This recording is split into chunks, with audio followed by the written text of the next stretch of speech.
오디오북 시장이 지금 생각보다 커지고 있어요. 이게 이유는 약간 아날로그적인 감성 때문인지 아니면 우리가 실제로 비디오 콘텐츠를 만드는 데는 또 많은 노력이 들고 또 오디오를 통해서도 충분히 전달될 수 있는 것들이 많아서 오디오 콘텐츠 시장은 지금 생각보다 엄청 커지고 있거든요. 그때 음성 합성 기술이 반드시 의미가 있을 거라고 생각을 합니다.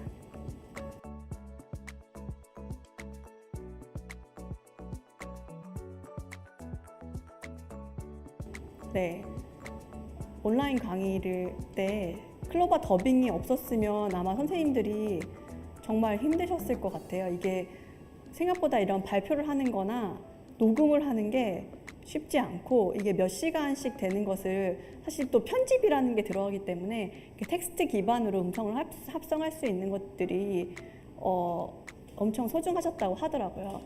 또 저희가 이 클로바 더빙으로 한번 그 챌린지를 한 적이 있었어요. 그래서 컨텐츠를 만들어 달라고 이제 챌린지를 했었는데 그때 많이 만드셨던 컨텐츠 중에 인상적이었던 것이 직접 아바타를 만드셨더라고요. 이렇게 수동으로. 그래서 그 하준이 다인이를 만드셔서 동영상에 삽입을 해서 음성 합성에 맞게 특정 행동을 하도록 만드시는 걸 보고 특히 그 아이들이나 뭔가 집중을 해야 되는 콘텐츠나 지식을 전해야 되는데 다소 딱딱하거나 재미가 없어지는 상황에 그 신기하게 그 사람의 형상 내지는 심지어 캐릭터가 있는 것만으로도 집중력이 올라가는 것을 저도 느끼고 또 실제로 콘텐츠 크리에이트 하시는 분들도 느끼시는 것 같아요. 그래서 이런 아바타나 캐릭터에 대한 존재가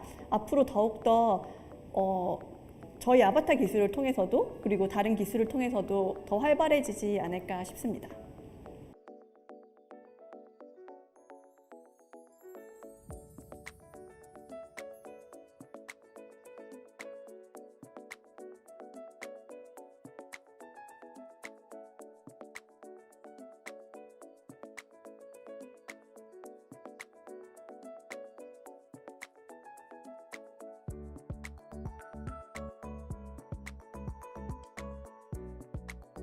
사실 해외와 비교를 하면은 예를 들면은 알파고로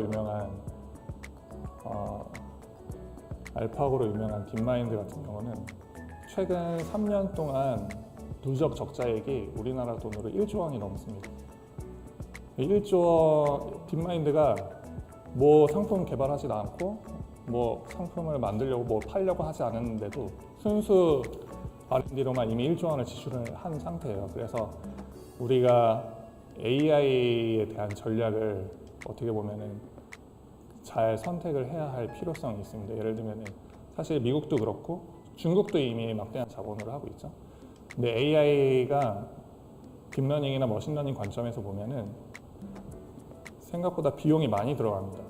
방금 전에도 그런 아나운서나 뭐 이런 걸 제가 보여드렸는데 관련돼서 저작권 문제를 질문을 해주셨던 분들이 있으세요. 근데 사실 높은 퀄리티, 상업적으로 쓸만한 AI를 만들기 위해서는 실제 그 분을 모시고 스튜디오에서 수시간 정도 촬영을 한 학습 데이터가 필요하거든요. 그래서 뭐 그 사람에게 동의도 없이 AI를 만들어낸다는 거는 아직까지는 매우 어려운 상황이고 정식적인 계약을 통해서 그리고 그 사람과 2차 저작권이나 다양한 문제들을 해결하는 상태에서 나와 있는 거고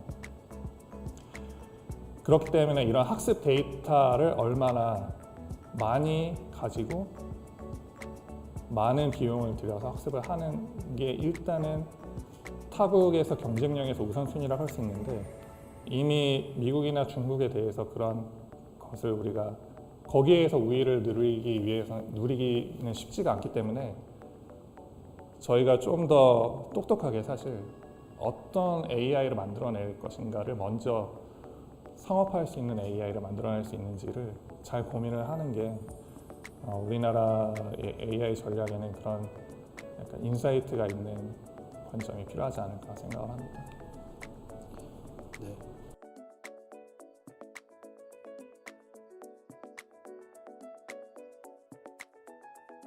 AI를 몰랐을 때 당할 수 있는 사고.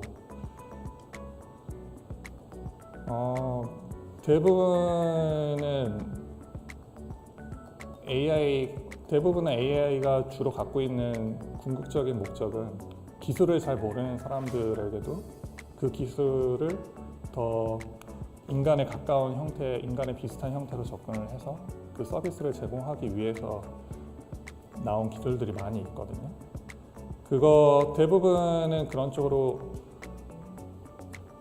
AI 기술들이 발전하고 실제 그쪽이 매출을 발생시킬 수 있는 기술이기 때문에 대부분 걱정을 안 하셔도 이미 AI 기술들은 많이 누리시고 또 그것으로 인해 사고를 당하는 거는 그런 일은 없겠지만 사실 이 AI 기술이 마찬가지로 더 좋은 쪽으로 쓸 수 있는 기술들이 많이 있는 한편 이미 공개된 AI 기술들도 많이 있기 때문에 누구나 가져다가 쓸 수 있는 AI 기술들도 많이 있기 때문에 그 사람들이 조금 많이 악용을 할 의지가 있다면 사실 어떻게 보면 가능성이 충분히 있긴 합니다.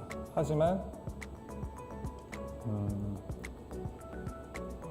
보통은 개인정보나 학습을 위한 정도가 많다고 생각을 합니다. 그래서 실제로 여러분들이 그냥 나한테 실질적인 피해는 없지만 알고 나면 기분 나빠지는 일이 사실 많고 그렇지 않은 경우에는 뭐 특별히 사고까지 당할 일은 제 관점에서는 없다고 생각을 합니다.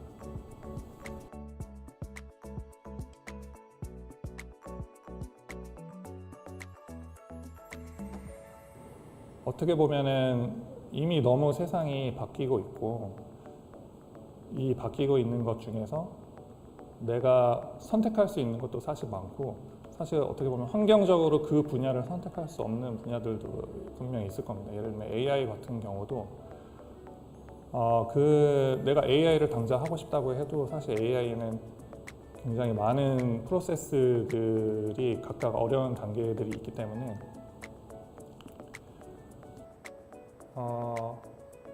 최대한 여러분들이 만약에 AI 기술을 이용을 해서 내가 이거를 배우고 싶다라고 생각을 하시면은 어딘가 뭐 포럼이나 실제 인터넷에서 찾아보시는 것이 아니라 실제 그 프로젝트를 하고 있는 사람들을 먼저 만나서 아니면 같이 참여를 해보시는 게 전체적인 과정을 이해하시는 것에 대한 훨씬 더 도움이 되실 수 있고 단순히 내가 만약에 AI를 하고 싶다고 해서 서점에 가서 무슨 파이썬이나 텐서플로우 같은 책을 찾아보시기보다는 물론 그런 것도 도움이 되긴 하지만 실제로 AI를 만드는 데 있어서 그 분야는 극히 일부분에 불과하지 않거든요.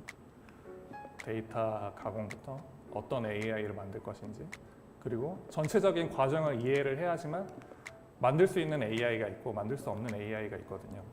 그런데 이거를 잘 이해를 못하면은 인공지능은 뭐든지 할 수 있으니까 생각해서 사실 아직 딥러닝이나 머신러닝으로 불가능한 것을 구현을 하려고 시도하시는 분들이 생각보다 많이 계세요. 생각보다 많은 돈을 투입을 해서 하시는데 그런 것보다는 먼저 실제 뭐 영리든 비영리든 아니면 뭐 스터디 그룹이라든가 뭐 이런 데서 찾아가 보셔서 전체적인 플로우가 어떻게 진행되고 있는지 한번 보시고 그 안에서 적성이나 아니면 내가 할 수 있는 분야를 선택을 하시는 것도 그 다음에 AI 시대를 준비하는 데 크게 도움이 되지 않을까 생각을 합니다.